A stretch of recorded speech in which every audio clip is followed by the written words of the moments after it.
Welcome to the Outer Realm with Michelle DeRoche and Amelia Pisano. Airing live on the United Public Radio Network, 105.3 FM in New Orleans.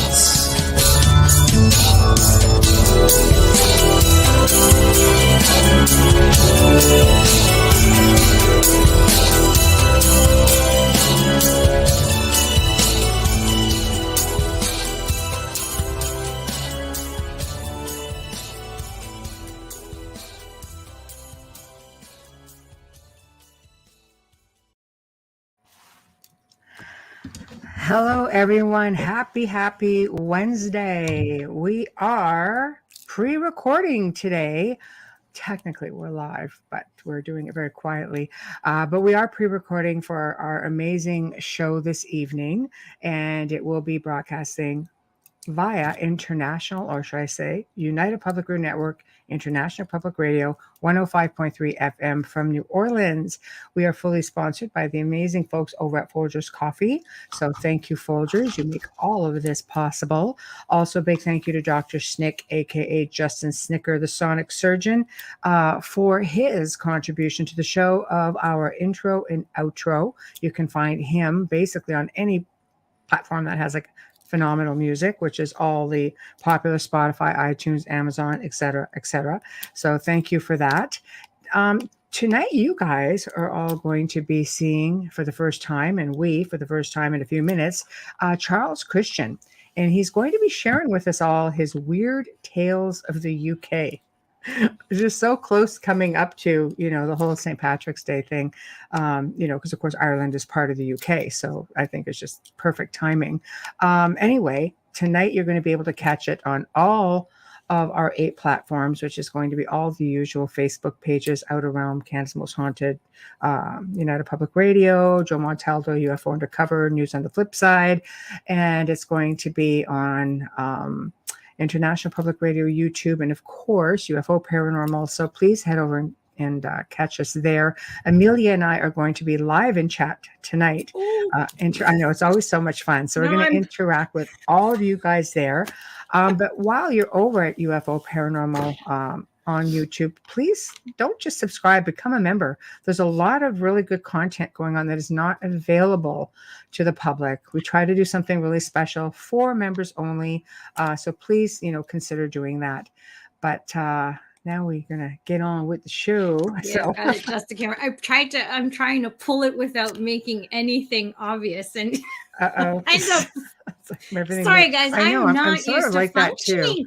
I'm not used to functioning during the day, so forgive me. Much better. Yeah, yes, we're not used to seeing our sets during the day. Sets. This is my office, but same. And I'm trying to turn it because I don't want the glare of the window in our.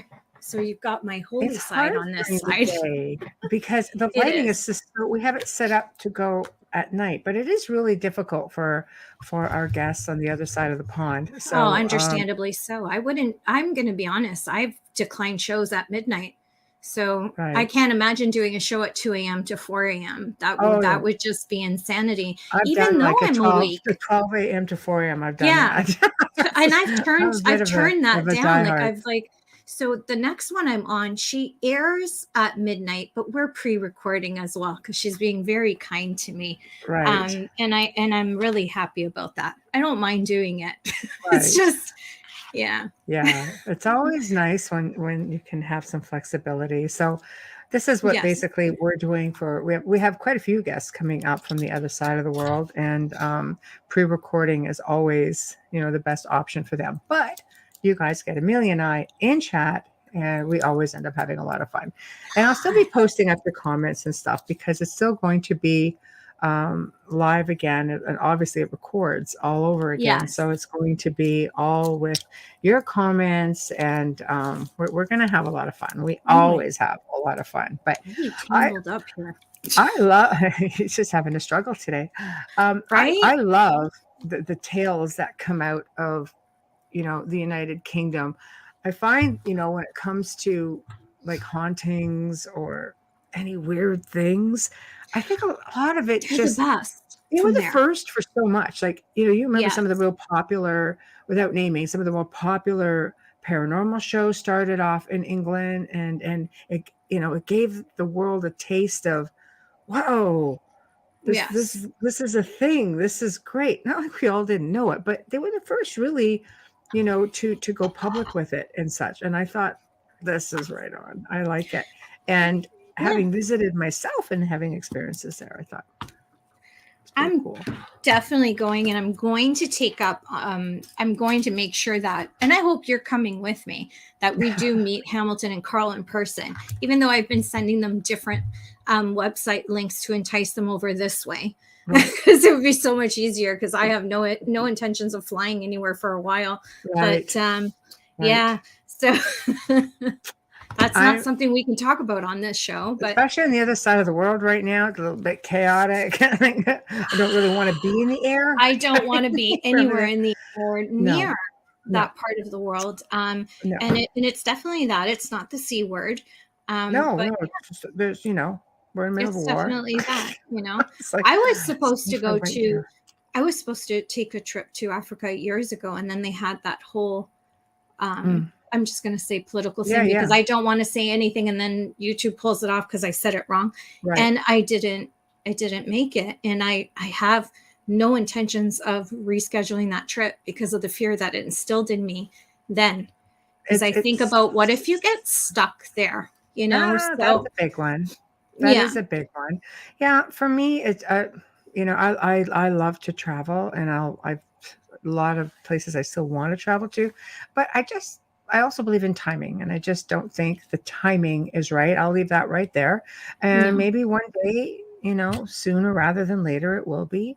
But right now I'm content to stay in my own little world. Me too. Reaching out to, millions of people like every single week, and we feel like you're all family. And, because you see us say and do pretty ridiculous things. So obviously set up the show while we're on it. Right? See, right like there. This. Like this. Set up the damn show while I'm on it. There we go. See? Amelia, the light's missing. We don't just say it. We actually mean it. We live it. So, but what we'll do is send, we're going to send our guests an invite. So do you want to go over his bio? Yes. And then we'll get the show started, because I'm really looking forward to this. I love his bio. And I a lot of times I will take a bio and I will rewrite it myself for the show, but I couldn't think of a better way to put this out there for the audience to get to know him, because he wrote it so well. Right. Charles Christian is an English barrister and Reuters correspondent turned writer, podcaster, award-winning tech journalist, and sometime, get this, werewolf hunter. He now writes, talks, and makes videos mainly about folklore, urban myths, history, and the weird. So I guess I'm in one of those because I'm a weirdo. Yes, an English street newspaper once did commission him to go on a werewolf hunt on the night of a full moon. This is where England is just far supersedes our side of the world, I'm telling you. Spoiler alert, he didn't have one, or the werewolf didn't find him. He was born a chime child with a caul, so according to legend, cannot drown at sea, but can see and talk to ghosts and fairy folk without fear of coming to harm, allegedly. I love his wit. I love it. And I'm really looking forward to speaking with him today. Yeah, I did I've already sent him the whole invite, so I am hoping now that we're going to be able to get him through and see what's going on, because this is all interesting. So there we go. It's been sent. Yay. I want to make sure. Yep, it did in fact send. So I mean, come on. When you think of England, I think pagans, I think druids, I think fairy folk, I think there's so many anomalies. Power spots. Everything. Banshees. It's not just the Ripper. Oh, geez, no. I think, again, the power spots. I think just paranormal. I think culture, it's so old. And culture, the culture. Yeah, all of it. There's so much to talk about. Even when visiting, it was just like, you don't know what to see first. You're going through parts of England in Europe where cities are built upon cities. And the spirits there, the residual energy that compounds onto itself, to me is fascinating. And then you have all of these power spots that amplify so much activity also. I mean, some of the best stuff comes out of England, seriously. Like, so it's going to be werewolf, right? The werewolf isn't that one of the places? I mean, we've seen the movies, The Werewolf of London, and well, the werewolf comes in, like, there have been, if you go to Romania, for example, in Brasov, they have a tradition that on every full moon, wolves come down from the mountain into the courtyard.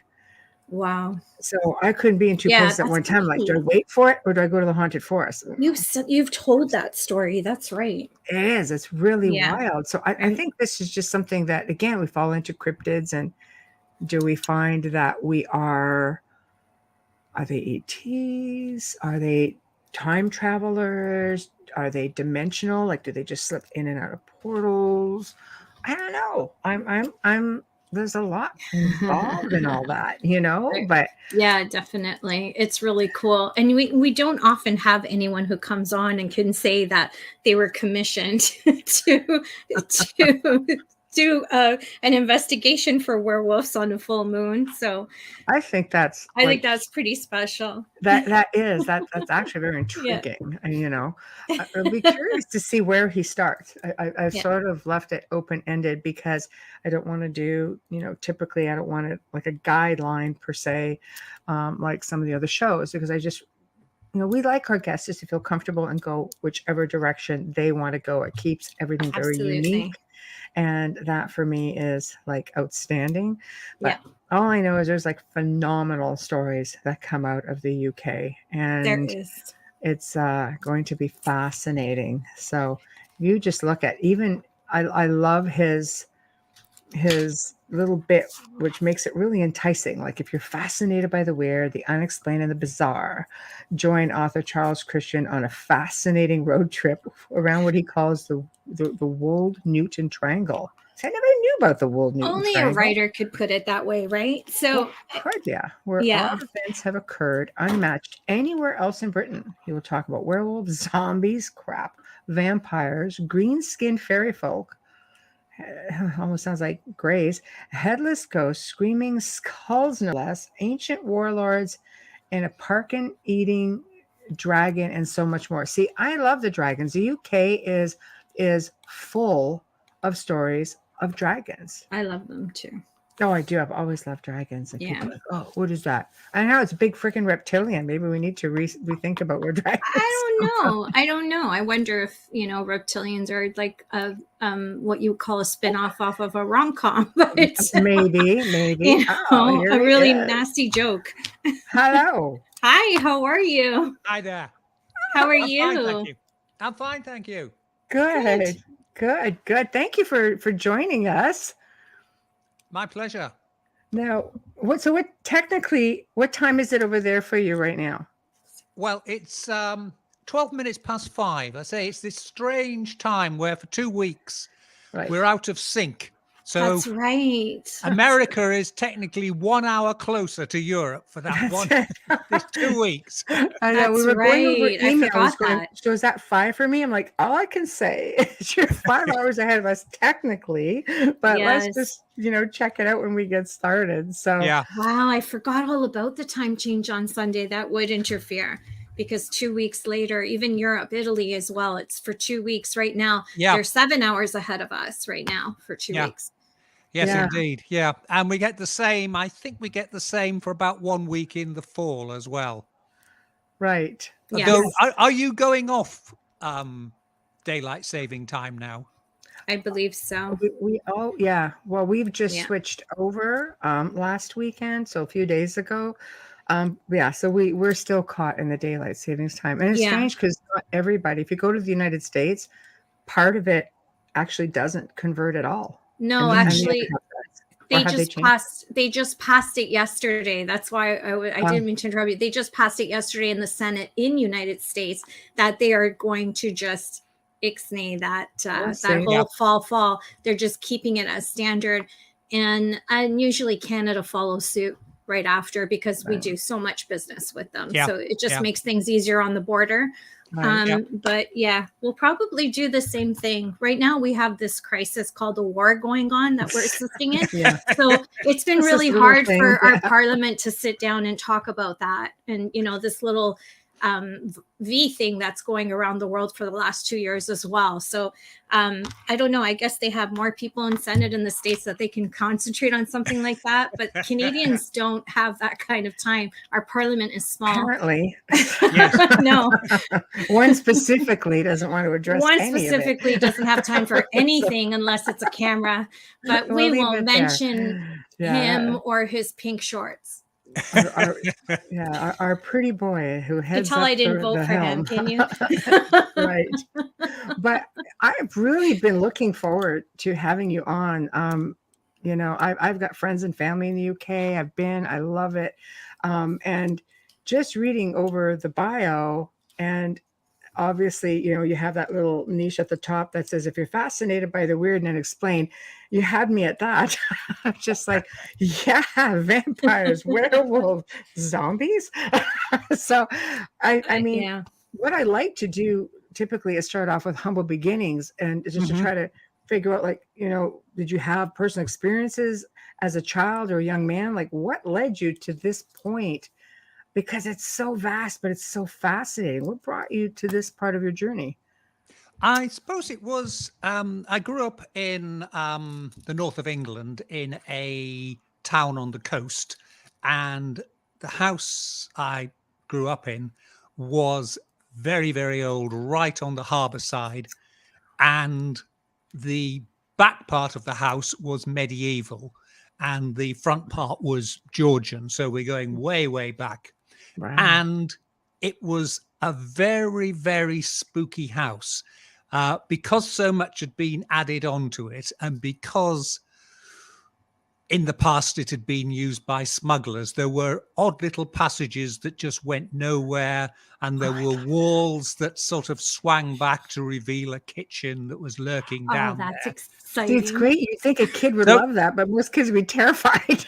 Well, I was down, you know, me and my mates, we'd be down there exploring. Oh, that's a great place to play hide and seek and win. Awesome. Yeah.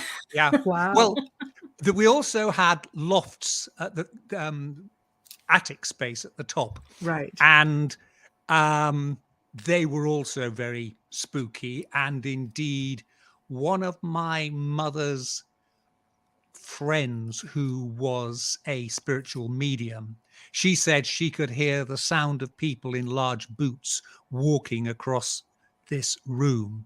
Wow. And it turned out that my great grandmother on my father's side, she used to allow fishermen from other ports who were trapped in the harbor because of bad weather to stay there. Wow. And they would have had big, long sea boots, as they did in, you know, we're talking the end of the 19th century. They would have clumped around there. Yeah, certainly would have. Amelia mentioned the hide and seek. And one occasion, I was still very small, but my parents were having a Christmas party, and as they did in those days, we're talking the 1950s, people used to play party games, and they actually played hide and seek. And somebody went up into the loft and jumped on the bed and thought there was somebody, there was a bed up there, and thought there was somebody hiding under the sheet, and said, "Got you." And then discovered that this body, it was a woman's body, but it had no legs or arms or head. And so she had a big screaming fit. But it turned out it was my grandmother's dressmaking dummy that... Oh, my God. You know, there's a shape to have the abdomen of a woman, but nothing else. So you can fit it. And that had just been laid there, on there, covered up, out of the way to keep the dust, and say this poor woman had gone there. That is There's a decapitated corpse. Funny. That is so funny. That would be startling, though, right? Like that would be startling. You know, in a gloomy place. And oh my goodness! You feel your way around There's no head. Oh, just the gift that keeps on giving. I would love to live in that house. I'm just saying. No kidding. Like, I would be happier than a pig in mud. Like, oh my gosh. No, I think it's great. I mean, I think people don't realize the history. Like this house is, it's haunted and it's 1872. That's old for this part of the world. You don't realize when you get over to England and parts of Europe. I mean, it's really old. I think some of the oldest buildings in the UK go back to the 800s that are actually still functional, don't they? Like, they really go back. They go back. I mean, I now live in a part of England called East Anglia. That's the bit that sticks out on the East Coast. Yes. And that has a huge number of pre-Norman churches. So these are churches that were built before 1066. Oh and my gosh. A lot of them are still in use as places of worship, every day, well, at least every week. And they just stay there. And you do find with old properties as well that bits get added on and bits get added on. And I say we did extensive building work on my parents' home at one point and took down some wall coverings, and you could see there were the beams in the walls, and the walls were 3 feet thick, and you were going back to the 1200s or so, and it's just been bits stuck on it. When you did that kind of work where you were restoring and renovating, did you find more activity in the house or no change at all? No, it had been changed around a lot, and the parts of it had been completely demolished and rebuilt. So in the end, there's not a lot of the old left there in it. And I say it was one of those properties that was let and then sublet, and different bits were leased out and changed, and it became a commercial property. My parents had a shop. The property surrounding us, that had been part of the same house, was a cafe and restaurant. So it was all changed and modernized, and really, I think, wiped away the traces of what had been there, which does happen. I mean, if you sort of take that view that ghosts and the like are almost a form of like a video image, I think it's sometimes called the stone tape theory, that, just residual left over, residual in the brickwork and so on. And if you change it too much, you destroy it, and it's gone. It goes a bit like you treat an old-fashioned videotape badly. Eventually, there's nothing there, just interference. That's true. That's true. And it really does take away from the theory. People make assumptions that just because it's very old, that it's automatically haunted. I think there's more imprints, leftover energy than anything else. Not everything has a ghost, even though it looks like it may. Yeah. Well, I think it's fair that if we take the view that the ghost is some form of psychic imprint, the ghost must have had a reason for doing that psychic imprint, which is why where there's been murders, things of that nature, because there's nothing more traumatic than being murdered. Absolutely. And things of that nature would do it. And if there were deaths in the house, that would do it. But of course, in modern times, most people now don't die in their own homes. They die in a hospital or a hospice. Those things have gone, which is probably why the houses that are being built today may never have ghosts, because there's never been events in there of that nature. Yeah. And it must wear out after time. I mean, as somebody else once pointed out, how come we don't see ghosts of cavemen or people from tens of thousands of years ago? Maybe they were, but they faded away with time. Yeah, that's a great point. I would agree with that. I also believe that we leave our own imprints. Like, let's say if you get into an argument with your significant other or a friend in one room, you just like, put out that high powered energy and you walk out and you come back a couple of hours later, that energy still sort of sits there. It takes a while to dissipate. And then you kind of wonder why you're feeling a little bit of angst and feeling a little foul,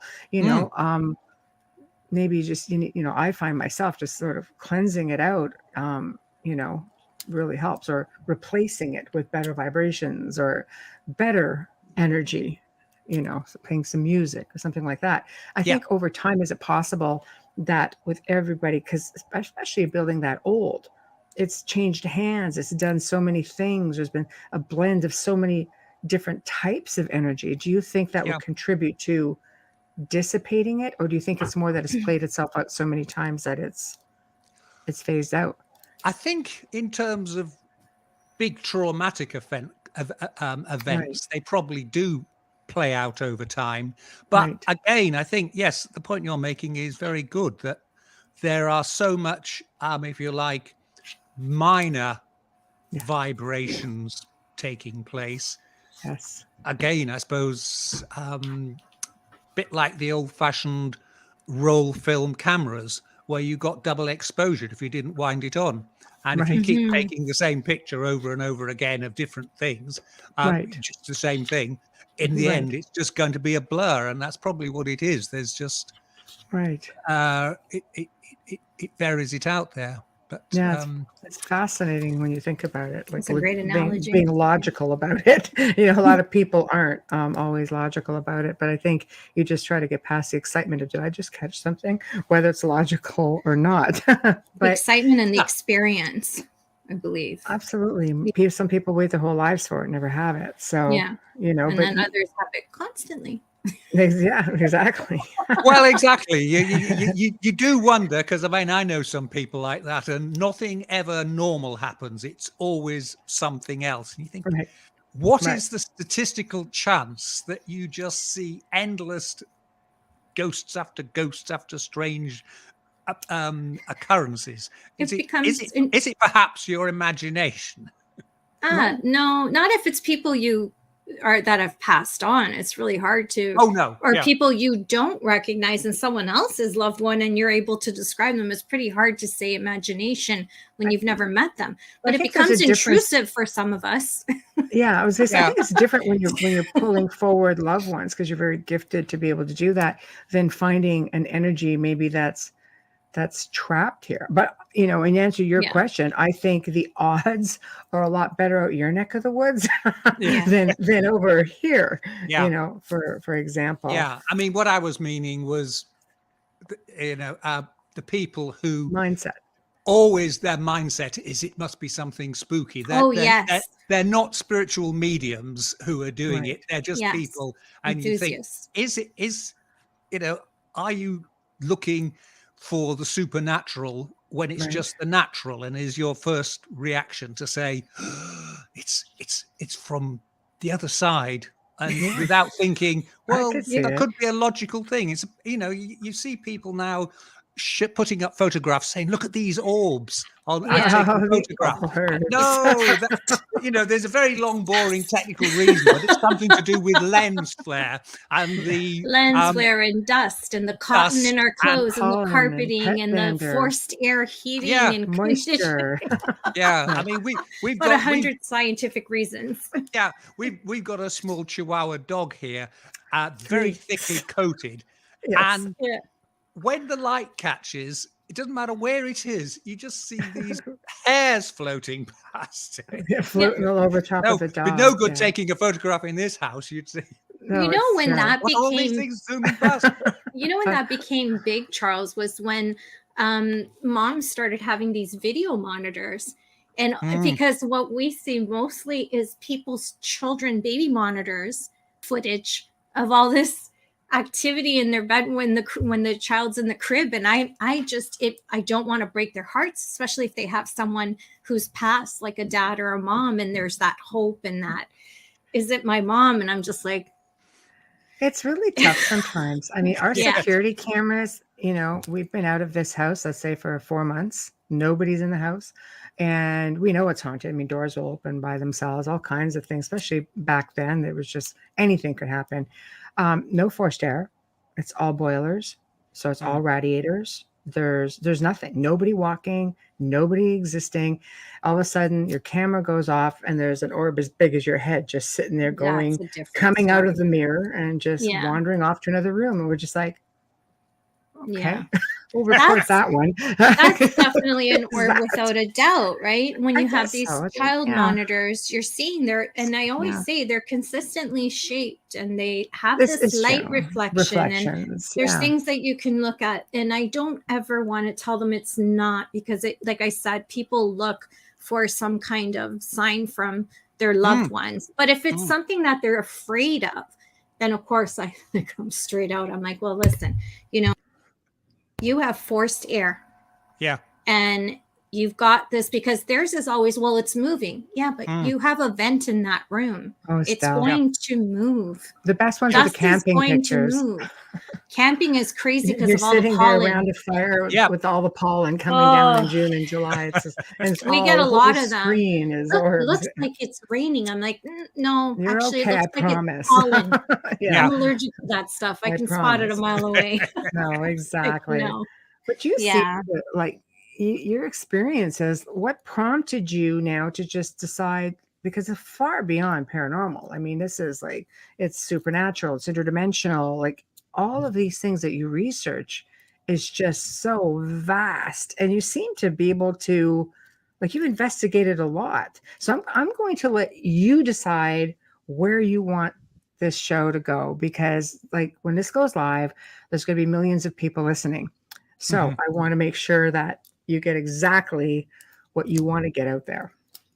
Right. Well, I suppose we've talked about the house, and there was one recurring experience I had in my bedroom, and I would be, we're talking pre-teenage years to early teenage years, and there was this repeat sensation that something was shaking the bottom of the bed. It's one of those beds, single bed, obviously, as a kid, with a sort of board at the top and a board at the bottom to keep the mattress in. Right. And it was if somebody got hold of the bottom of the mattress, of the board at the bottom of the bed, and gave it a tug.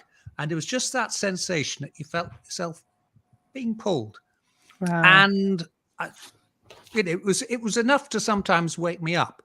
And I remember asking my parents about it, and my father was always very practical, said it would be the wind hitting the side of the house, which I could accept because the house did jut out from the property line from the other properties. So, wind coming along, and say we were down by the sea front, so you exposed and hitting the side of the house, and you would get that.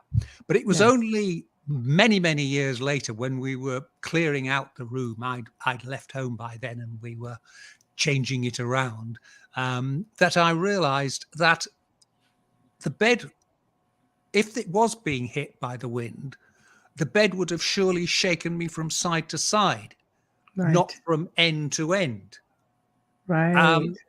Because the wind couldn't have done that. It wasn't possible to have shaken it that way. And you're older, so you have more of a logical mind. Yeah, and you think, well, that doesn't make sense. How did that happen? Right. So although as a kid it was happening to me, but I was accepting that it was nothing mysterious. It was just the wind.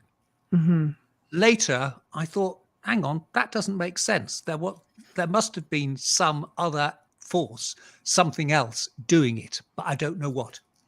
So I sort of grew up with that, and then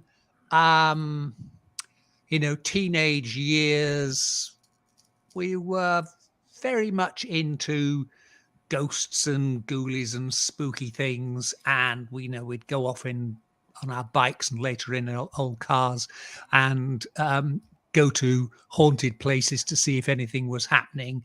And so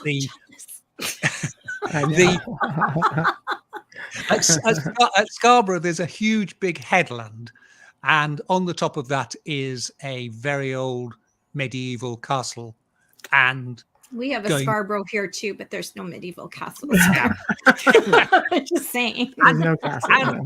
And there's a legend that if you climb on the castle walls, the ghost of Piers Gaveston, who was a character who I think he was the favourite of either Edward II or Richard II, but I say medieval prince. He was imprisoned there, and there's this long-term rumour that if you try and walk along the walls, the ghost will try and push you off.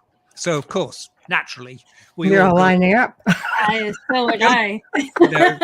Teenagers go to the pub and let's go to the castle and see if the ghost will push us off the wall. That is a great combination. Brilliant. What could possibly go wrong? What could possibly Eat, drink, go wrong? be merry, get pushed off the top of the castle. Yeah, not be able to pick yourself back up.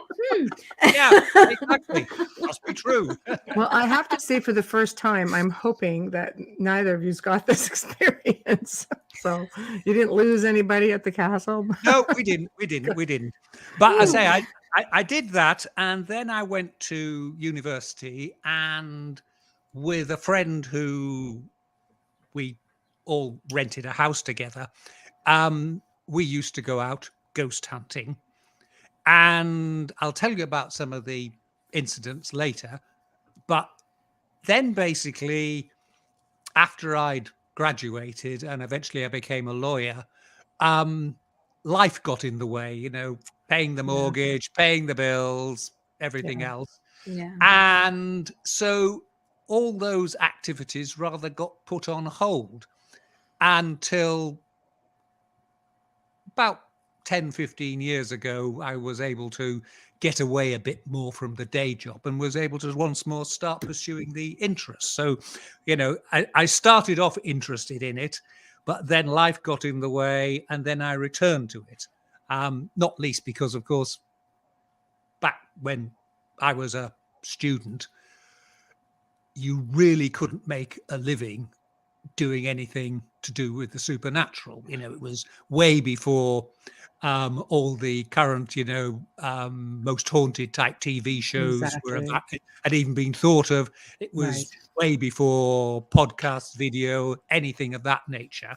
Right. And, you could do it as a hobby, but, it sort of rather faded out as an interest. So I say I had this big interest at the beginning, then it rather faded with life, and now it's come back, and I can, devote myself to it, or devote myself to that and various other projects. But that. Right. So I say I went to university called Leeds, in the north of England. It's very well known here. Yeah. It's very well known here, Leeds. Oh, right. Yeah. Yeah. And we used to go out on ghost hunting, and I think we can safely say we checked out everywhere where there were no ghosts and confirmed that there wasn't a ghost. long hours sitting around graveyards with flask of coffee and nothing. And the other guy with a camera with a lens on it, hoping to catch something, and we saw nothing. But, were you looking though? Were you really looking? Yeah, we were. Okay. We went to all these places, and we even did. There's a thing called the St. Mark's Eve ritual. St. Mark's Eve, not ritual.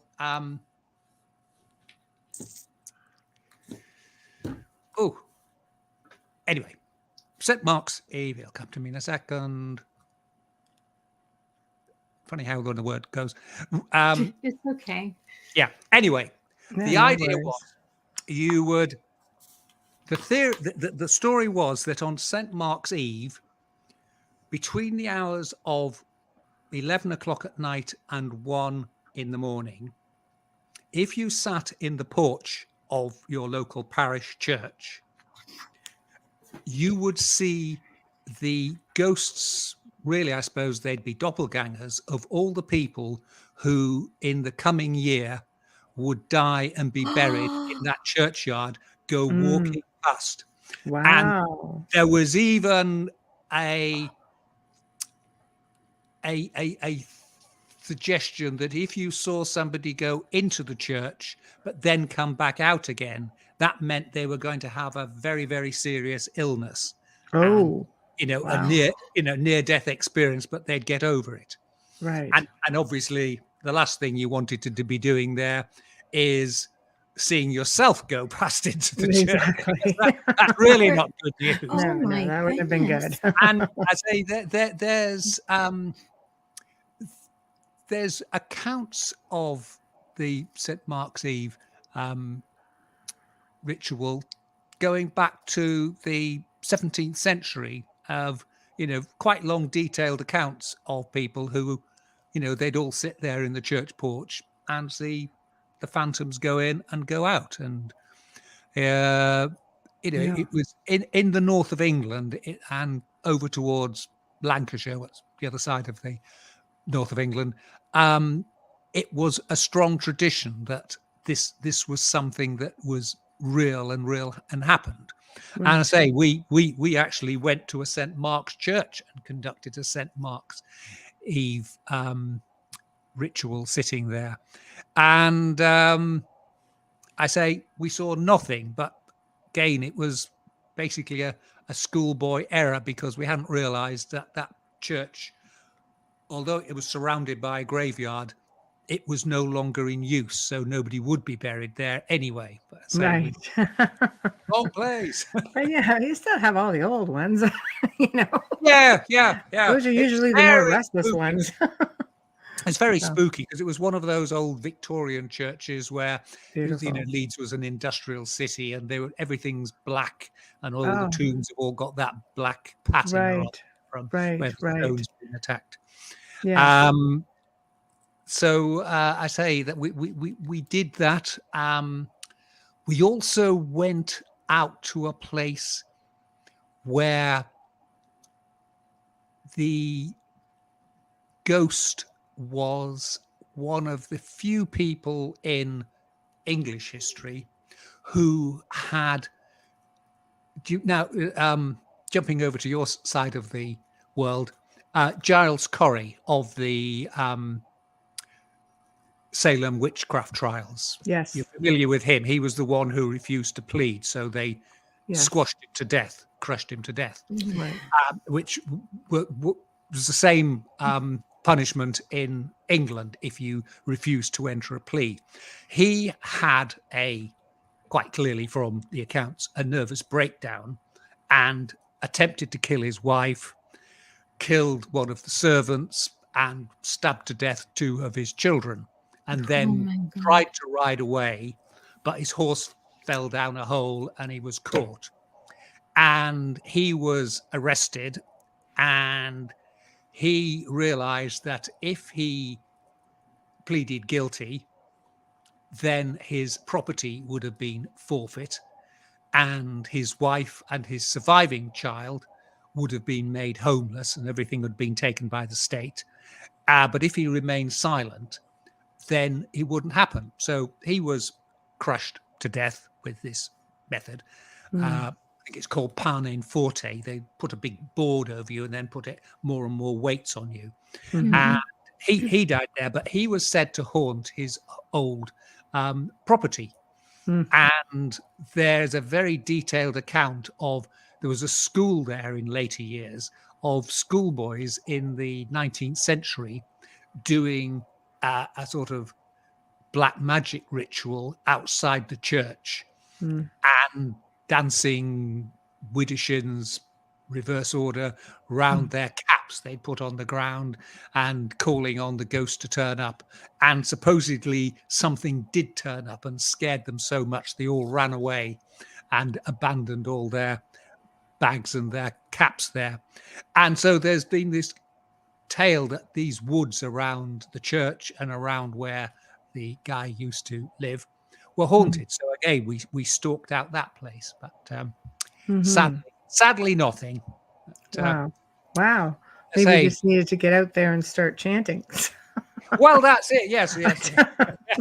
When in Rome. Yeah. No, I don't recommend that ever for anybody listening. I'm just playing. So people take it pretty literal. Have to be careful. Yeah. But, Yeah. Right. So I say, we looked at, various spots like that, and I say, sadly, didn't find anything. Wow. But 2 for 2. 2 for 2. I did then move down to London, and when I was at law school there, and do you recall, not necessarily personally, but you may well have seen it on the showing late night on television. There's a Hammer horror film called Dracula AD 1972. I do know it. Yeah. I do know it. Yeah. I'm a Dracula fan. I'm not surprised. Sorry, she loves anything Dracula, so yeah. Yeah. It's actually a very good one because it's got Peter Cushing as Dracula. It's got Christopher Lee as Dracula, and it's also got Peter Cushing as relative of Van Helsing. Van Helsing. Yeah. Oh, I have to see that. Yeah. There's also one of Mick Jagger's ex-girlfriends. It's one of the vampire girls in it, and there's lots. It's Jerry Hall. I think it was it was another one before that. Bianca something. I don't know. I can't remember it. Yeah. There's so many. So many of them. Hard to keep up. Oh, Mick. Yes, that was something, digressing. I read this week that makes you feel old. They're having their 60th anniversary tour this year. I could have sworn their last one was the last one. Yeah. I'm pretty sure that's why we all bought tickets in Toronto, was because the last one was the last one. Yes. Wow. It's great that they can do it. It's a bit like Tina Turner, isn't it? She's had about 3 farewell. But I love Tina. Nobody can touch They all do Tina. it. They all do the farewell tours and farewell again. And the Stones farewell again. And they have their own legacy. And I think they should keep going if they can. Why not? Yeah. Anyway. Yes. We digress. But to say it's a good example of sort of swinging 60s Carnaby Street made into a horror movie. I need to watch that. And now that was actually inspired by an incident in London called the Highgate Vampire. I remember it. I know it very well. Earlier, where there were reports of vampire activity in Highgate Cemetery. Yeah. And Highgate Cemetery is in 2 parts. There's a modern looking part that's well kept, the bit that's got Karl Marx buried in there, and then there's the other side of it, which is very spooky, and certainly in the 1970s was completely overgrown, and they've got long catacombs, and it is just dripping in spooky atmosphere. Right. Very creepy looking place. And this was where this vampire was supposedly seen, and it became sort of a 15 minutes of fame overnight sensation with on one particular, I think it was May Eve, there was a mass invasion of people into the cemetery at night to look for the vampire. Lots of chaos and lots of vandalism and everything else. But there was a serious side because tombs had been opened and taken out. That's terrible. And and some of these supposed vampire hunters were staking them. However, I went down there during the daytime, and it was after all this excitement had gone down, and we found a tomb that had been recently opened, and the corpse inside say it would have been 19th century, so it was really just bones, Mm-hmm. had been beheaded, and a stake had been driven into its bones, and then it had been set on fire. So oh my gosh. there sort of always has been this thing about whether it was just people jumping on the bandwagon and going there, or whether there was a serious black magic group, occultists, who were carrying out not so much vampire hunting as necromantic activities in there. Yeah. That's terrible. Yeah. So that was quite a scary thing, because it was spooky enough in daylight, this place. Oh, sure. And we sort of saw this tomb, and it was open, and the lid was off, and it was above the ground, and we sort of peered in, and oh my God, there's a body there. So wow, yeah, that'd be a little bit much. It was. Right. I say, it sort of brings it home to you that there are magic practitioners out there, yes, who are doing their own thing, and the fact that it's the 20th century, now the 21st century, doesn't stop them. The fact they're still doing rituals of the sort that go back hundreds of years. And I say the Hammer horror movie is based on the same thing, that they break into a churchyard and they try to bring up a body, and lo and behold, they get Dracula, who comes along and says, happens to be in Highgate. Thank you for all the fresh meat. Oh no, for sure. There's still stuff that surfaces. There's still articles surfacing about Highgate. It's just something that just will not get put to bed. I think it's just maybe that people still wishful thinking, still go looking. There are people who researched it who still write about it. There's a lot of bickering about it. It's very controversial. Yeah, there were two investigators who really basically made their life's career on that. And one of them, David Farrant, he died about 5 years ago. And then there's Sean Manchester, I believe. Yes, Sean Manchester's still around. Yeah. And so it's one of those things that's lived on a lot longer than it probably would have done.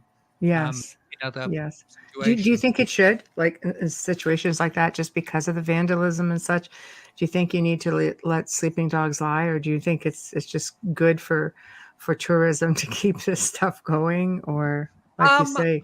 I think it'll fade away. I mean, Farrant's now dead, so he's not squabbling with Sean Manchester. Right. And I think it'll just naturally fade away. I mean, that particular area of the cemetery is still controlled, and you can only go there with a tour guide, I think, an official guide. Which is good. That's good. Try and stop. Because unfortunately, with all of these things, once something happens, you get the copycat. And it always, even in crime. It's true. Happens. And there's been other sort of desecrations of churches and things, and there may well have been originally some occultists involved, but they're obviously then scared away when the publicity starts. But then everybody else starts to jump in on it and start. I agree. I think it goes on all over UK, Europe. I mean, you're getting into occult roots or magic. People kind of giggle, say, "Oh, magic." They don't look at it traditionally as a very old practice that goes on in some of the oldest families throughout the world who have this knowledge. It's not something that should be trifled with.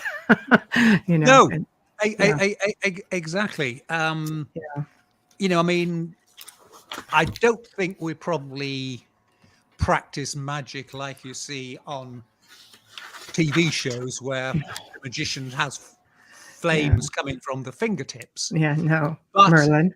Thank you. Yeah.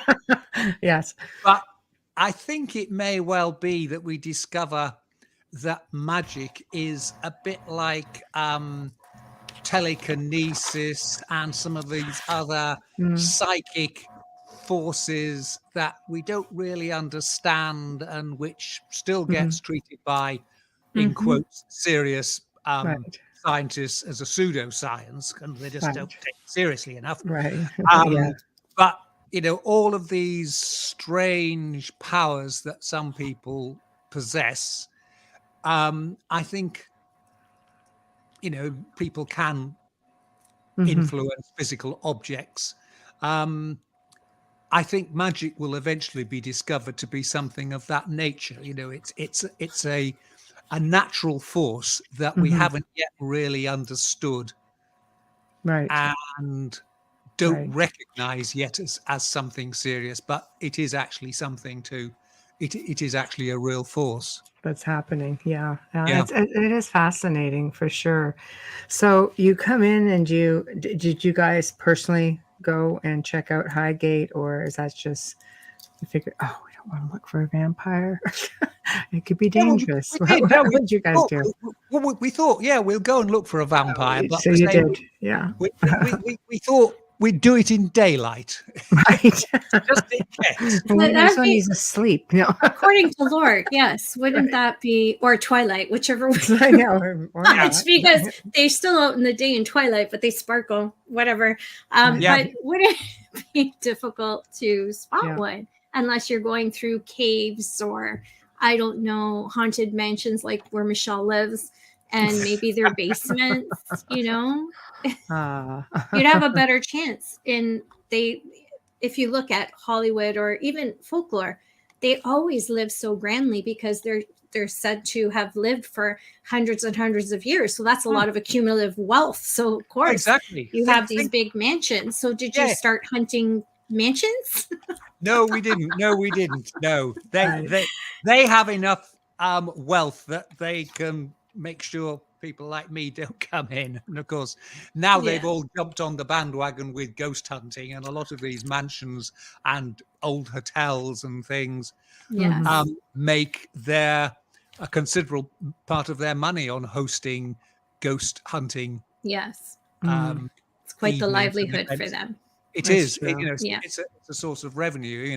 Going back to my hometown, there's a big hotel there called the Grand Hotel, huge edifice, and that's long been reported to be haunted.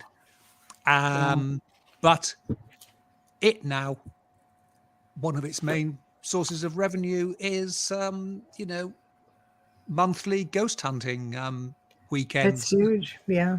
Yeah, it's big business, and so it's changed things. And whereupon once upon a time you could say to somebody, "Do you mind if we have a look around?"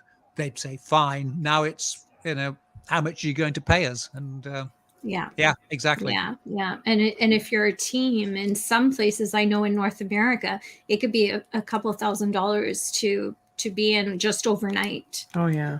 So that's big business. It's kind of scary too, though, when you think of it, because you think about the activity that stirred up from a previous group when you come in. Was it always there, or is it something they conjured in? Or it's hard to validate any of that. Well, you've also got the thing with if you have a group of people there, some of them are going to be, if you like, jokers, and they go, "What's that?" And if you've got a group of people together, you get a sort of group dynamic, and everybody gets nervous together or excited together or whatever. And again, are they sensing things that aren't actually there at all, but as a group, they've worked themselves up that they do sense there's something there, but it's actually all their pent-up nervous energy. Well, some tour guides will do that too. I was at a tour in Scotland, and I enjoyed it thoroughly. I didn't think it needed additional theatrics of people trying to, like, part of the tour jumping out at you. They tried to get me a few times, and I'm nervous as steel. I just sat there and I went, "Thank you, though." Yeah. And he's like, oh, I was like, no. Yeah, Seriously, I startle easy. I would have fallen off my heels. I startle easy. It's believed that by shocking somebody, like a shock scare, that from what they told me, it goes, actually, all we're trying to do is, it's supposed to have us release something like pheromones or something that will attract. It changes your energy somehow, and it would attract things to come towards you. I says, I understand what you want to do now. That's the oxytocin. I'll do my best. Great. But yeah. How about no? But the history and the ghost stories and the spirits around. Yeah. And, having mediumship abilities you can pick up. It's all around. Yeah. But this was the theory. But I think instilling that is leaving their own imprints. Exactly. And I mean, the point is they are now doing it as a commercial operation, and they want to make money. And the way you make money is you keep the customers happy. Absolutely. And they then go home and tell other people, oh, it's really good. And you get more customers. So the whole sort of element of ghost hunting has changed from, if you like, when we were doing it, we were very much amateur, old school ghost hunting. And it's now become a business. And both the venues and the people doing it are doing it, and the equipment. Yeah. And again, the equipment, some of the equipment they use, ghost boxes and things of that. You have to look at his dodgy. What is the science behind it? And but then you're getting into parapsychology, which is more of even parapsychologists in 100 years of working on it have never come up with anything concrete. I think you have to look at it when people say, "Oh, we use scientific equipment." No, man, you're not in a laboratory or laboratory. This is tools of the trade. Maybe is that a better way to put it? But it's not scientific. No, but I mean, some of it comes with interesting results. But is it definitive? I don't think anything is definitive. Well, I mean, they can't. Most of them, the results can't be replicated. If you're going to a place that's haunted, then presumably, if you go one day and you see a ghost, then supposedly, or feel a presence. If you went another day, you'd also feel a presence, or somebody with the same equipment, or the same makeup of group, perhaps with spirit medium or something with them, clairvoyant, would be able to replicate it, but you never see that. It's just sort of the one-off. So I think the sort of commercialization of it is actually undermining the credibility of it. And I suppose it's counterproductive. You make money in the short term, but long term you're discrediting the whole concept of ghost hunting. I agree with you. I do agree with you for sure. I think it depends on the location. I also know, spending a couple of decades doing spirit research, that if you have a spirit who's stuck, a genuine spirit who is stuck, not residual, they're still people. Like emotionally with their hang-ups and their baggage. If they don't trust you, if you're just a stranger in that space, they're not gonna interact with you at all. Places like here, it's almost like clockwork because the spirits have always been here. They're not stuck though either. So, the house is built for her. She loves it. She comes back and she's very interactive. So they trust you. They're used to you. They're liable to calm down enough to. We've had film crews here, and we've had coins drop from the ceiling in front of like 6-7 people. We're just like, that was cool. but we don't say, hey, can you do that again? But it happened like it's not a circus times in a row. Yeah. So there's always somebody in that film crew that they really liked and just, acted out for because never happened before, never happened after. But they caught it 4 times in a row. Nobody upstairs. 8 people, 6-7 people are sitting there going. Do you ever wonder where they get these coins? And just laying in a corner somewhere. I don't know. No, I'm just curious. Like they're just. Yeah. No, but I mean, there was a home I worked at, was very old, on Lake Huron, and they would drop coins from like the early to mid 1800s when the house was built. Big pennies and things like that. So I don't know, but I do think if you're dealing with a genuine spirit and not, an imprint or a replay residual, that they would have to build a trust level with you as well. And if you're going in there, all these different people are coming in all the time, I don't know necessarily that people are always going to get those repeated results like you're talking about. I think you have to build that up like anything.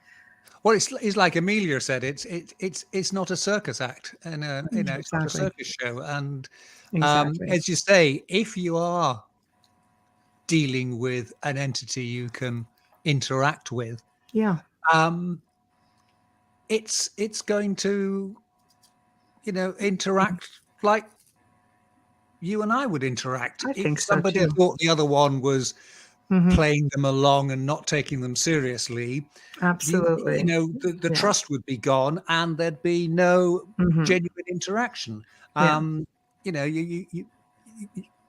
as you say, that they're human beings, were human beings, and they have the same emotions as living human beings. I agree. Same responses. This was a bed and breakfast, so they asked, they come spend the night and film. We're like, sure.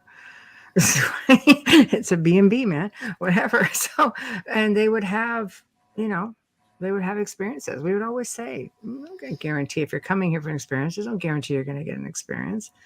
Most of the time they would, or people would just hear things walking around and things like that. It was never anything that dramatic, so I'm glad they captured what it is that they wanted. It was actually a comedy that filmed here. Because they like the surrounding of the house, right? You should send them the clip. I know. Oh, they have all of it. Yeah, it's just like, but you're here to film a comedy just because the house is very unique and it's the way it looks and the way it's decorated, and it was just like, what? Nobody's laughing now, I bet. But whatever.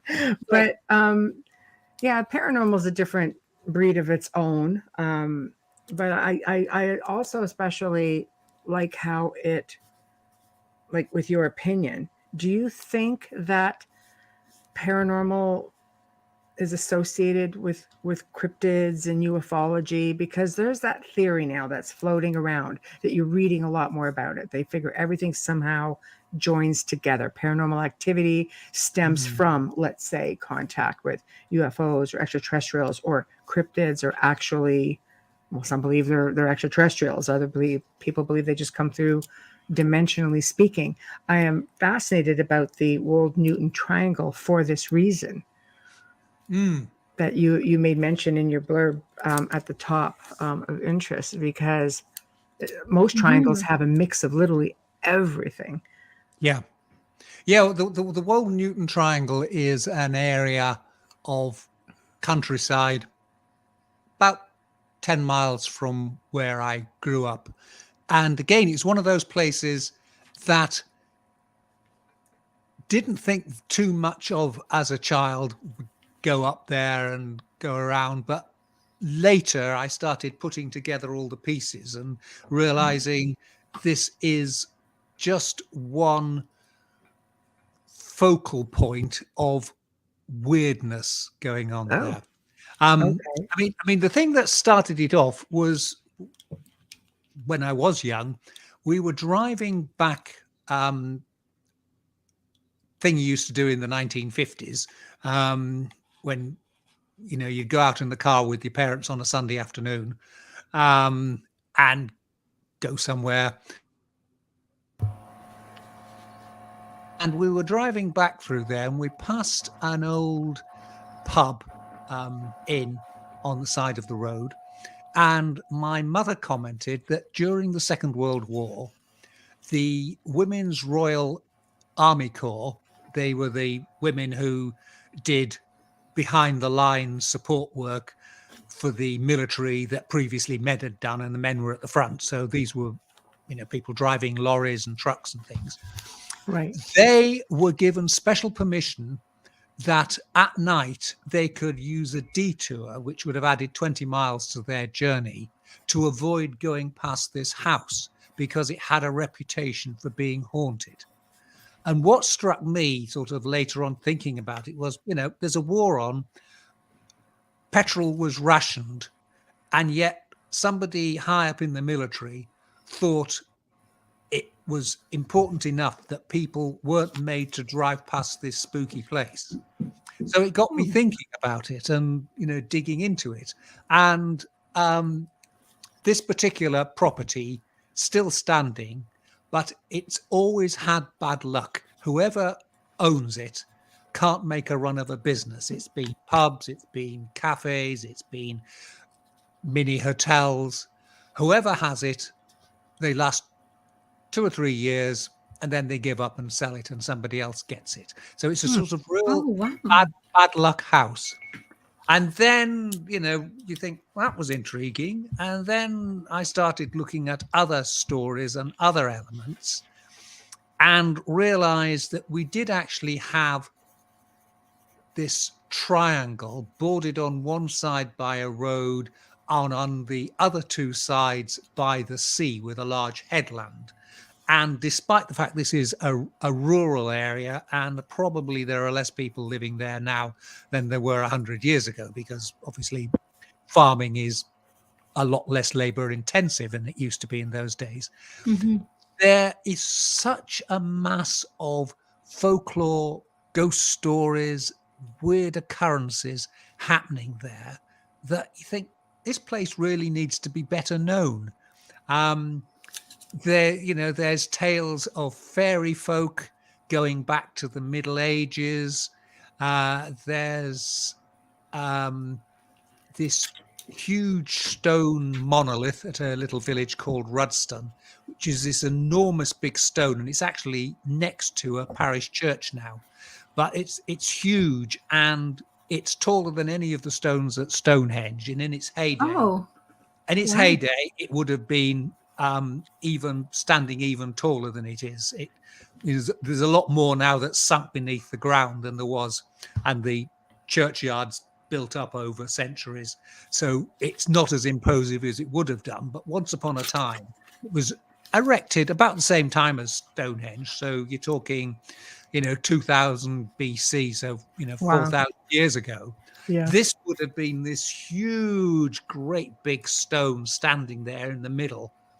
And, analysis of the stone reveals that it was dragged a very long way to get there.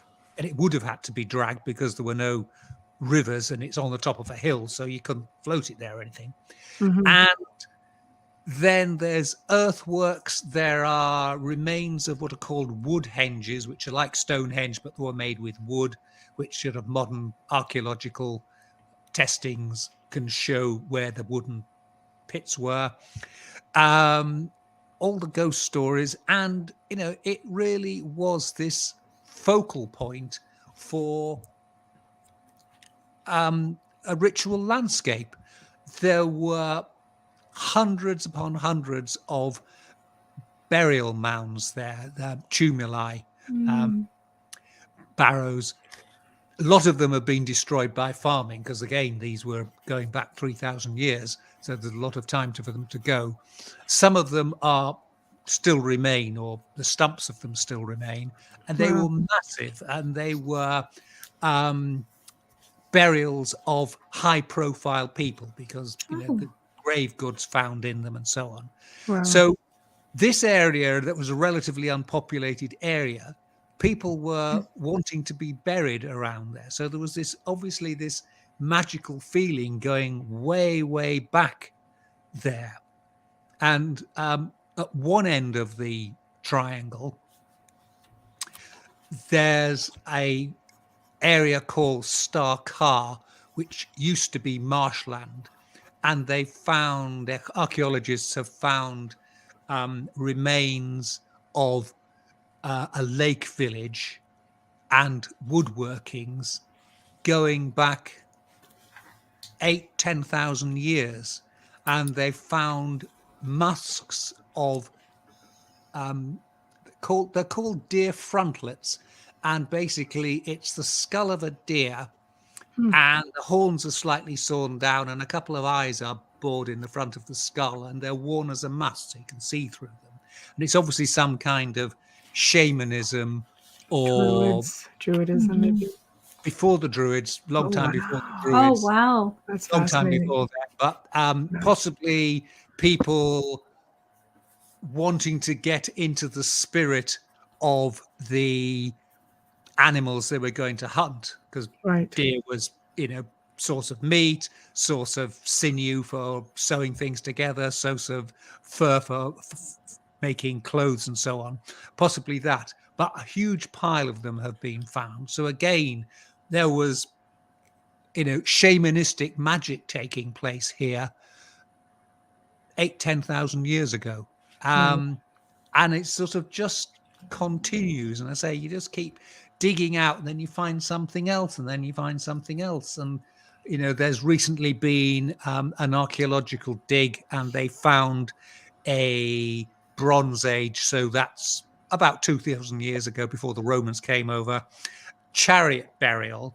Wow. And they've discovered that when it was originally built, from the positioning and the bones and of the horses, it would have looked as if these horses, dead horses, were rising out of the ground. The top half of them were rising out of the ground. Wow. So there's all of this stuff going on there. And I just found it fascinating. And I say, in later times, there have been a lot of reports of UFO activity around this area. Right. And it's just, I say a triangle of weirdness, a sort of ritual landscape. And there's just so many elements of it. And I say that what intrigues me is the fact it just went so far back in time, 10,000 years, and all the way through history. And, there's ghosts now of the Victorian era sort of being reported and so on.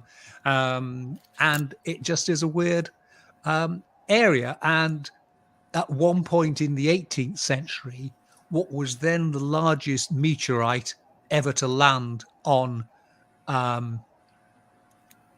in England crashed down to Earth at Wold Newton, which is at the center of all this triangle. And, of all the places, it comes down there. 2 or 3 miles, well, less than that, to the east, it would have landed in the sea and not been seen. But instead, it came crashing down and was recovered. And you can still see it in the Science Museum, I think it is, or the Geology Museum in London. It's still there. This thing. So stuff coming down from the heavens, all these tales, say fairy folk. There's also been a recent excavation. There's a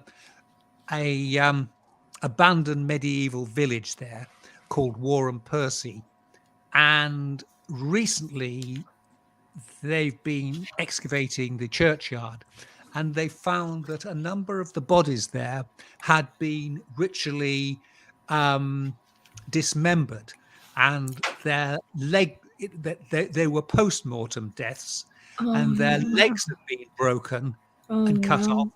Their heads had been cut off and placed between their legs.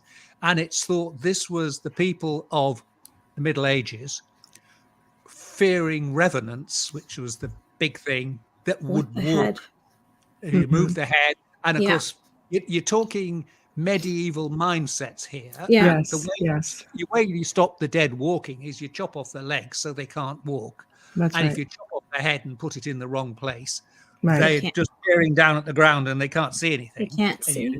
You bury them face downwards is another way of doing it, so that they can't go backward.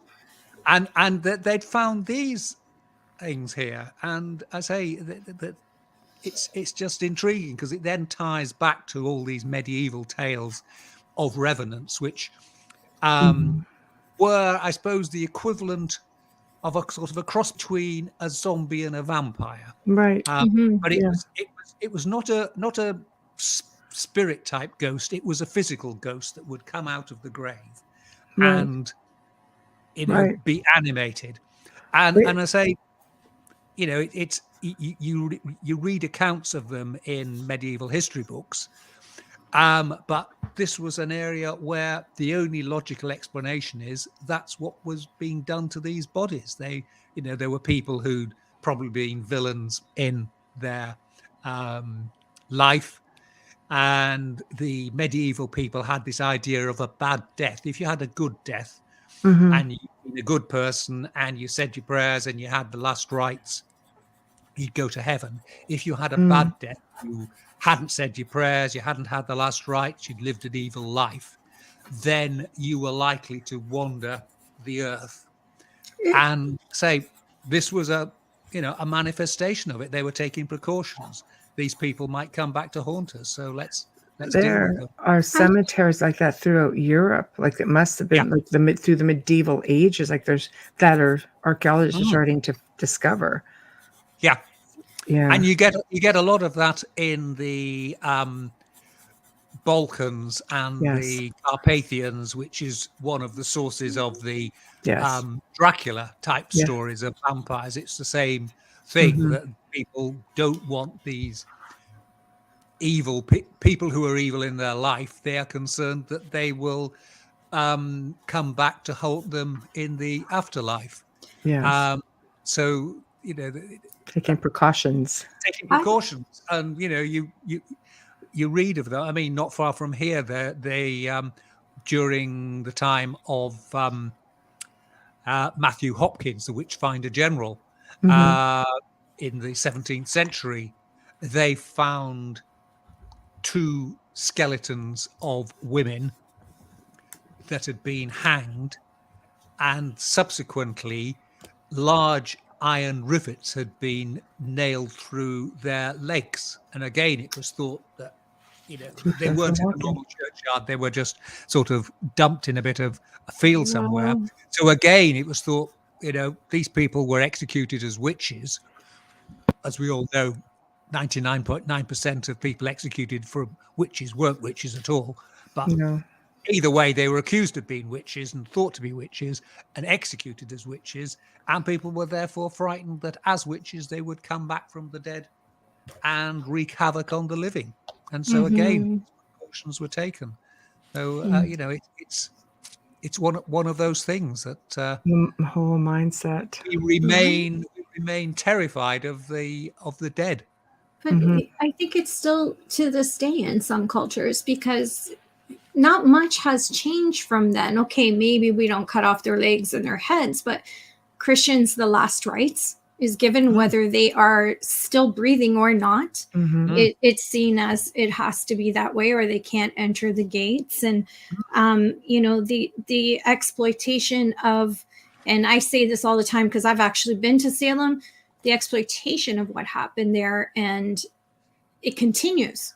The fear of those witches coming back, and it just it's I'm amazed at the last rites ritual for back then, when you were saying even though they cut off their legs and their heads, the last rites to me was always seen as a Catholic rite. I didn't realize that it was something that was done then as well.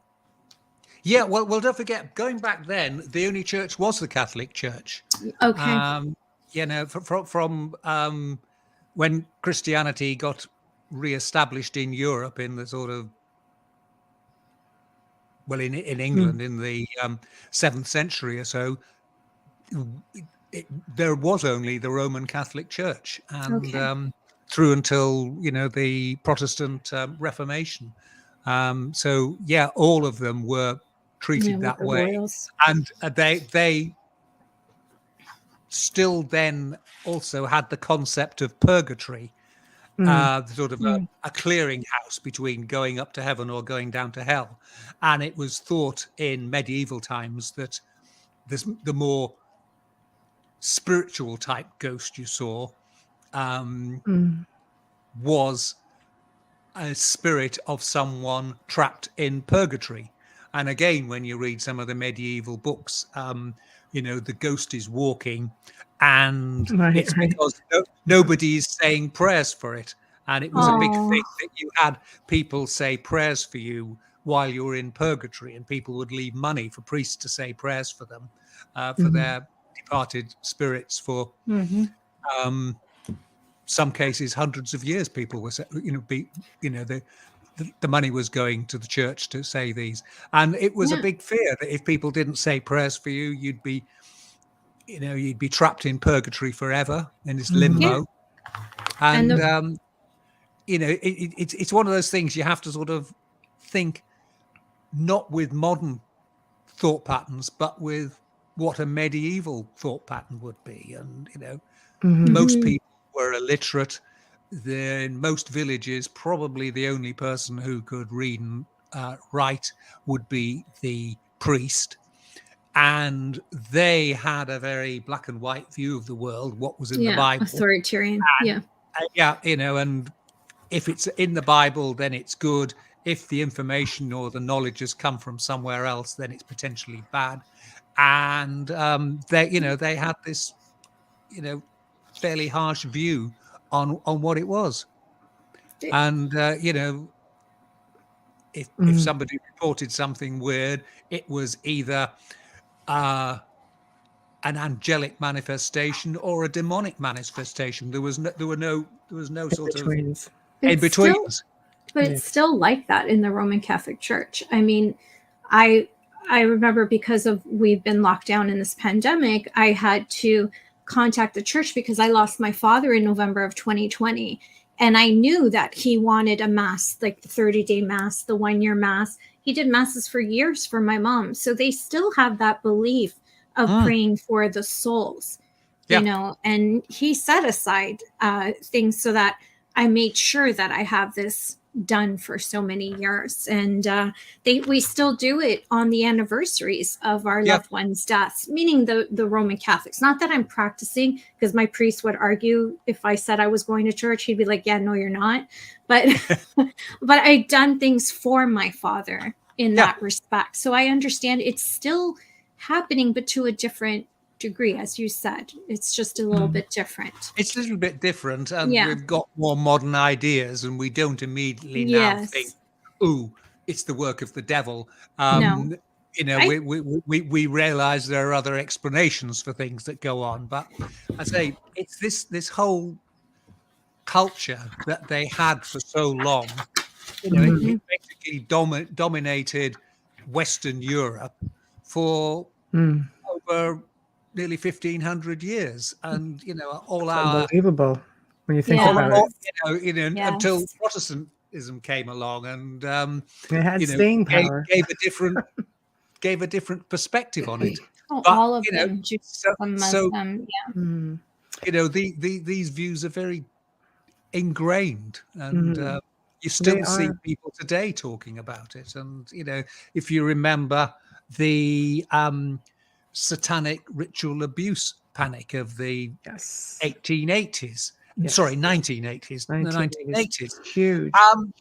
Huge thing. It was big in the UK as well, in certain parts of the country. And the things people were saying and talking about, it was like the things that the witch hunters 500 years previously were talking about, and nothing had changed, and it was still the work of the devil, and anything to do with witchcraft, they were devil worshippers, and they were sacrificing children, and it was all sorts of stuff, which, like when you read some of the witch trial reports, it's all stuff which, if you stop and think, and you think, well, that's physically impossible, that couldn't go on, it's just nonsense, but everybody's excited. Oh, it's happening.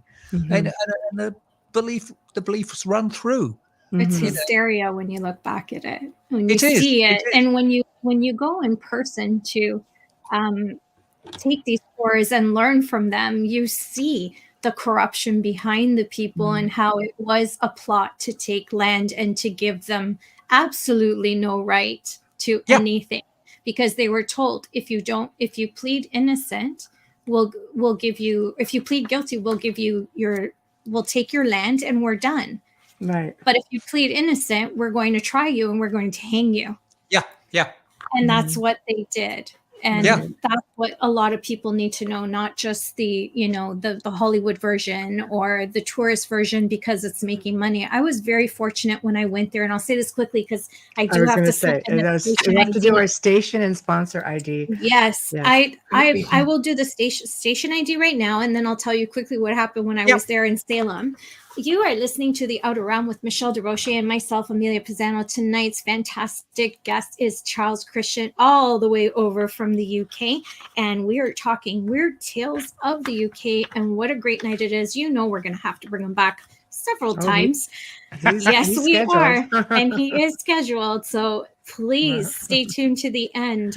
We are airing pre-recorded right now, but we are live in 105.3 FM radio in the beautiful city of New Orleans, streaming on YouTube's UFO Paranormal International Public Radio, UFO Gods and Extraterrestrials Radio, as well as all of our Facebook pages, including the Outer Realm page, of course, in Canada's most haunted home of Michelle DeRoche.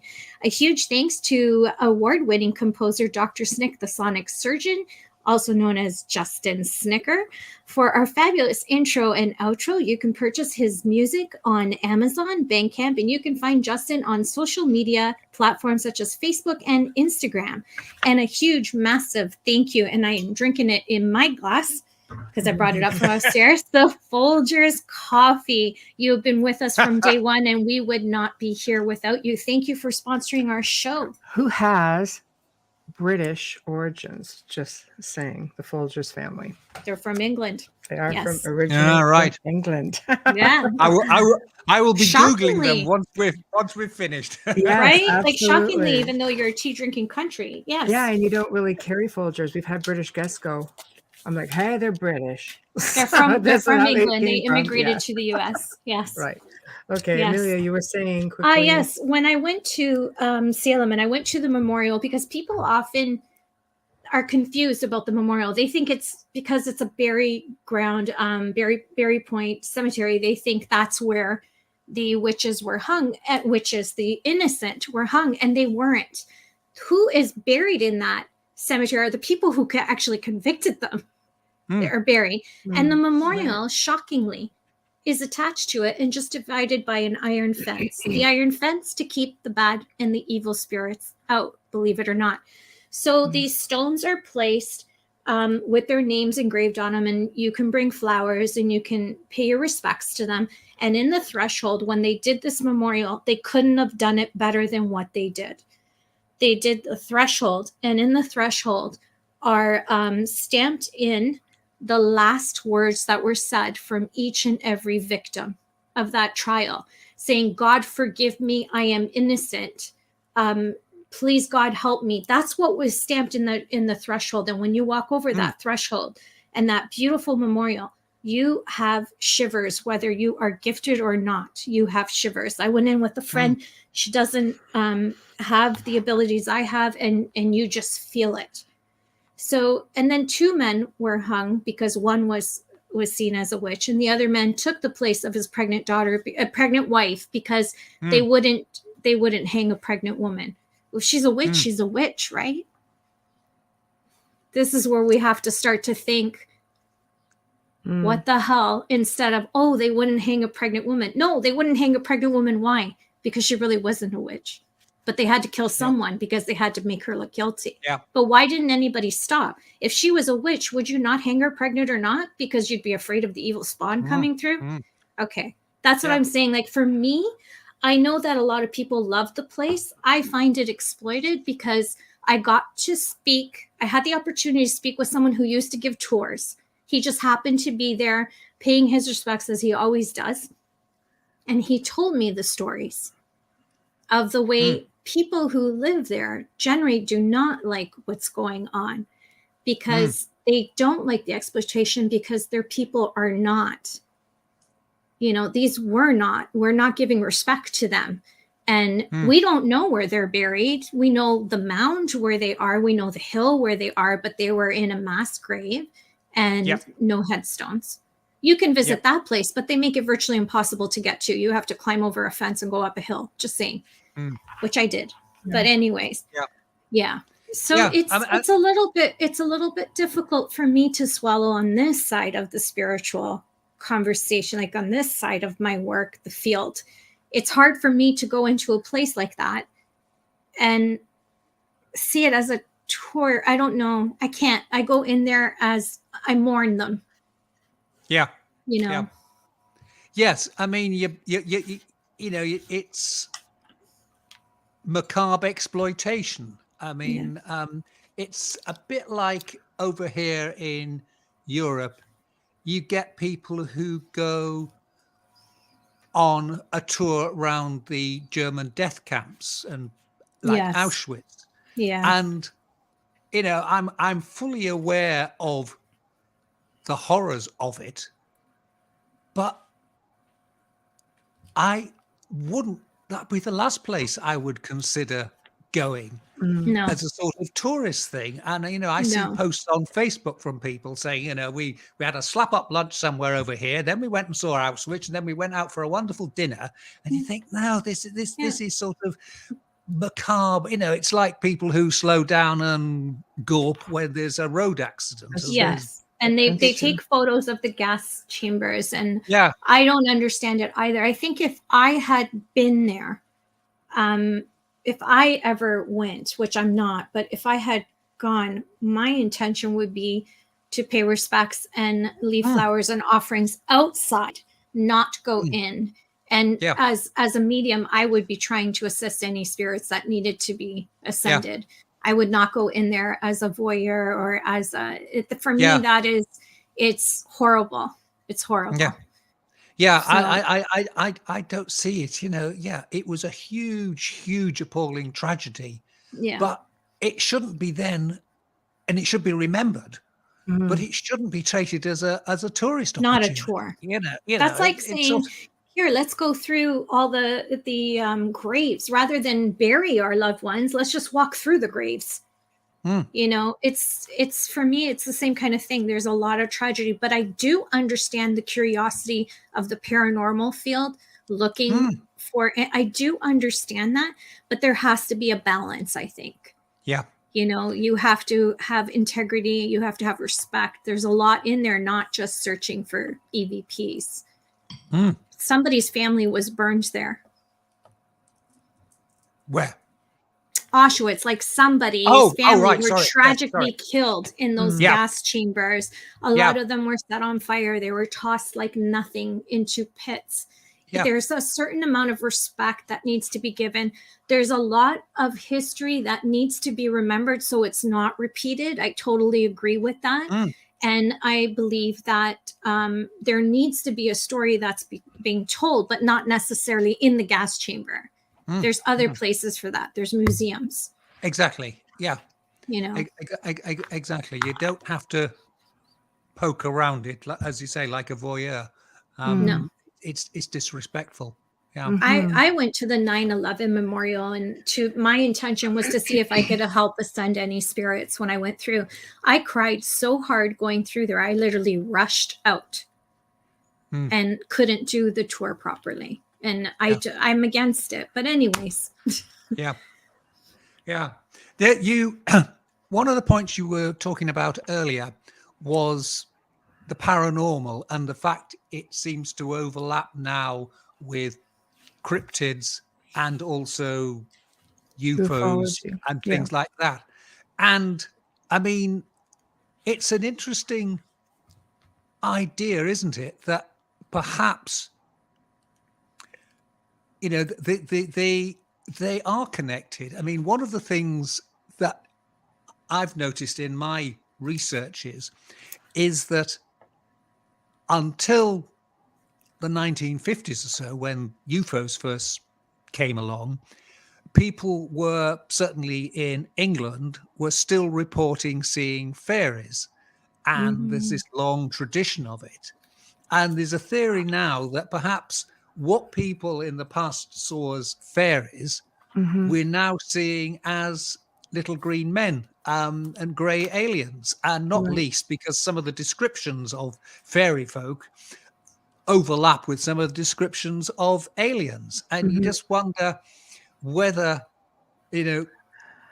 UFOs have always been with us, but they've been, again, misinterpreted. They've been seen as fairy folk. And I tell you, it's an intriguing thing that there may well be a link between all of these elements. I think if you're looking at different species of extraterrestrials, such as reptilians, for example, is that what people who are experiencing demonic or alleged demonic activity, are they one and the same? Because the characteristics are very similar, right down to having sleep paralysis, which are reported at both, even though there's a scientific explanation. It just seems to be something that is reported at in both scenarios. Appearance, odors, things like that. Same with angelics. I think the term angel and demon is a Christian or Catholic representation, and those in the UFO field will say no, they're reptilians or Palladians or light beings. Like there's just and cryptids. I mean, I think every country in the world has a Bigfoot. Or a water monster, Loch Ness. Are they coming in and out of portals? Because people report them just disappearing. Yes, I mean, I say it's very intriguing on that, and particularly with the portals, and are ghosts, in fact, dimensional bleed through, as our beings. producer Joel's favorite dimensional word. bleed through. Yes. I wonder.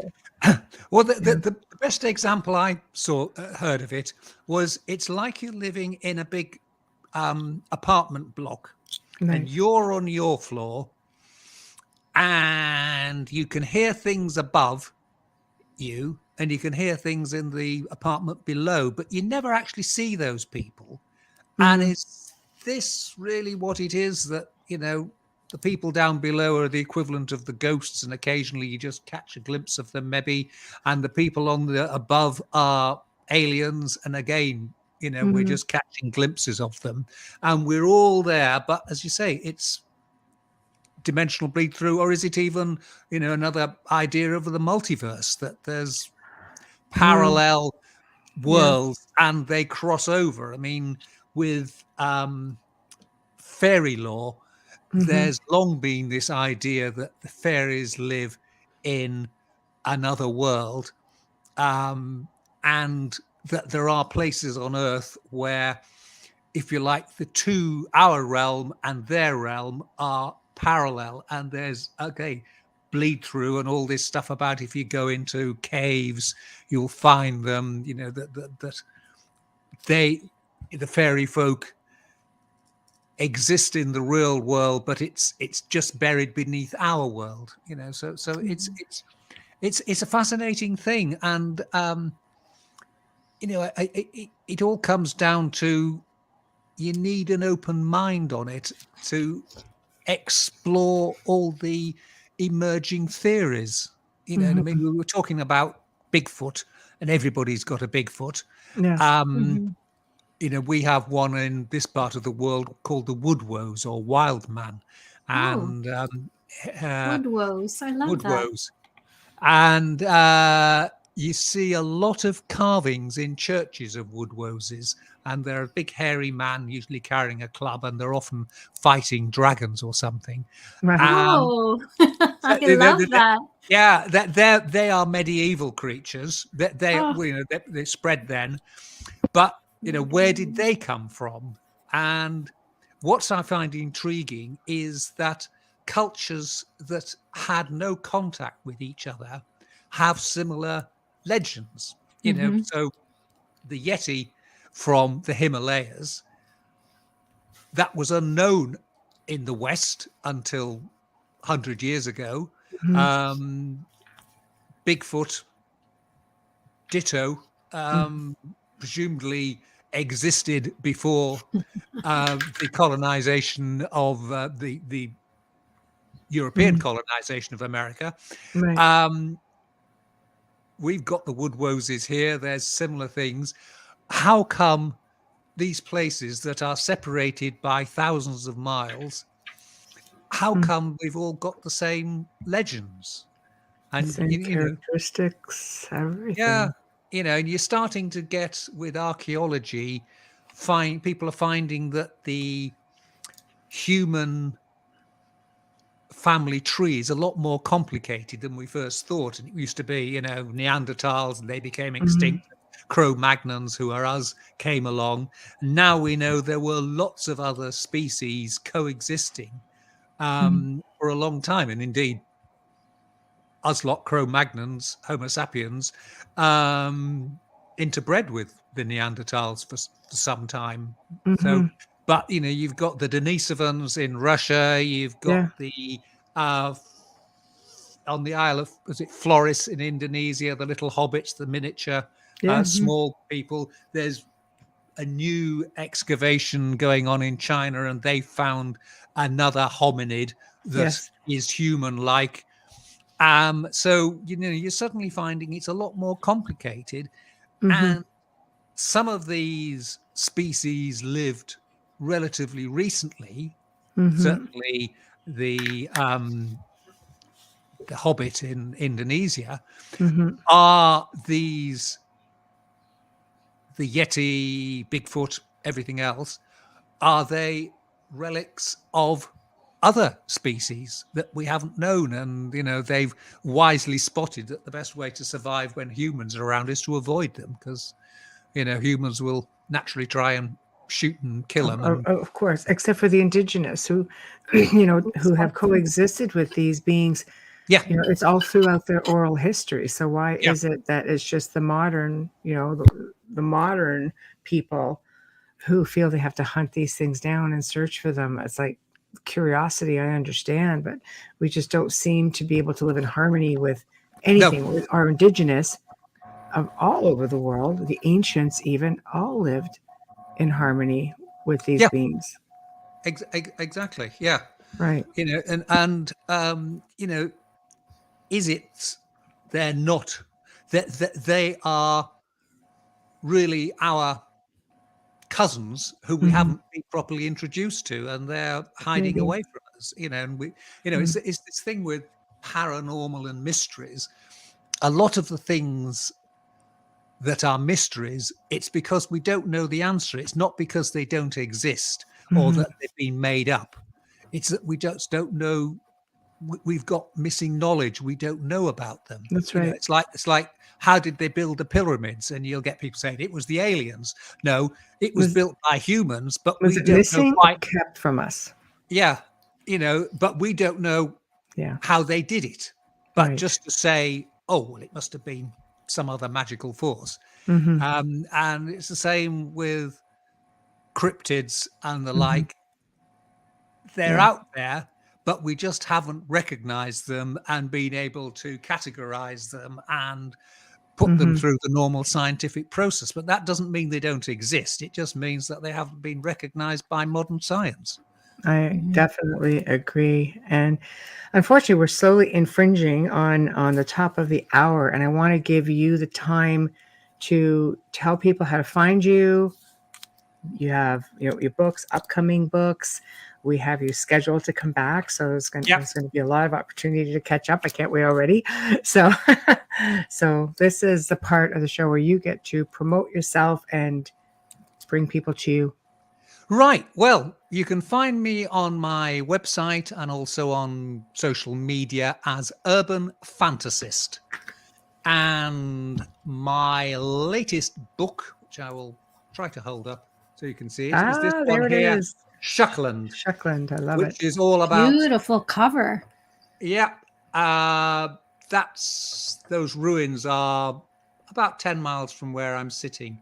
Oh my gosh, I'm so jealous. That was a big church tower, and there was once a whole village there, and now there's just those two pillars. Shuckland is available on Amazon, both as print and as an ebook. And my next project, I've just delivered the manuscript to the publisher. So we'll see how it goes. But it is an anthology of witches and sorcerers, but taking it from the historical perspective, right from biblical times through to modern times, and obviously going to a lot of coverage of the Salem trial. Right. Oh, I need to read that. And I've been putting a lot of historical context into it, and the fact that all these witch hunts were mainly, as Melia was saying, property grabs, and people had vested interests, and it's a recurring theme all the way through with witch hunts. You think somebody's got another motive for why they're doing that. So I say that should hopefully be out probably later this year, but I say the manuscript has only gone in last week. I can't. Well, we won't have it for the next show, obviously, but possibly the one after that. For the one after that, another 2 times, which yes, is indeed, fantastic. Yeah. Well, I really want to thank you so much for joining us. It was such a pleasure. And we don't often get to do this in the afternoon, so we're extremely laid back, which is really nice, because the chat room's not on fire. We have to do that tonight, but yes, the chat room's not on fire, so it really gives us the opportunity, just to make it more like really round table, like we're just hanging out and talking, and not having a whole lot of other questions that we have to tend to. Not that we don't like it, just saying, don't think, we love you all, but this is really nice. So no, it's been great. It's been lovely talking to you both. Thank you so much. Thank you. It will air this evening, 9 p.m. Eastern time. And I will email you after that, and we'll let you know. Indeed. Let me have the links, and I will promote them and plug them as much as I can. You were such a joy, and I learned so much. Thank you so much. Well, thank you. No, it's been a delight talking to you. Thank you. So until the next time, but I will be in touch later on. Yes, indeed. You have an email my morning. Yeah. Okay. Thank you. Shall I click the leave button now? Please. Sure. Absolutely. Have a good evening. Thank you. Bye-bye, Charles. Thank you. Bye now. Bye-bye. Bye. Well, we have come to the end of another fantastic segment. So thank you all. Thank you all. I'm thanking you all for tuning in, because we're going to be in chat with you guys tonight. And it's going to be a whole other party. Yes, it will. So big thank you to Charles Christian. It's just delightful. He has so many different things to talk about. He is coming back on for those who really enjoy the show. We have him coming back on June 22nd, and he is scheduled again for later in the year. So just for those of you who want to catch up with him again, June 22nd is the next date. And honestly, we just touched on a smidge of this man's knowledge and his stories. So look forward to more amazing stuff coming from Charles Christian. Big thank you to Folgers Coffee. Couldn't do it without you as always. A huge thank you, Dr. Snick, aka Justin Snicker. We love and appreciate you as well. Remember to stop by UFO Paranormal Radio, subscribe, but get a membership, guys. You guys are going to have a lot of stuff you're going to miss otherwise. Even stuff from Amelia and I. We've been talking about doing some extra stuff that you're only going to see as a member. If you'd like to communicate with us, please only on the Outer Realm Contact at gmail.com, the Outer Realm Contact at gmail.com. It is too difficult to man all of this personal social media and all the group pages. This is the best way to get us. So please consider that. Tomorrow night, we welcome for the very first time, Dr. Scott Taylor, who is an experiencer of, get this, because I've never heard of it, a shared NDE. So you're not going to want to miss that. A shared NDE. So tonight we will see you in chat. And I thank you in advance for tuning in, since we won't be able to do it via live radio. So we will see you guys in chat room probably around, I would say we'll probably be on time this time. So it should be around 9:10 ballpark. Thank you.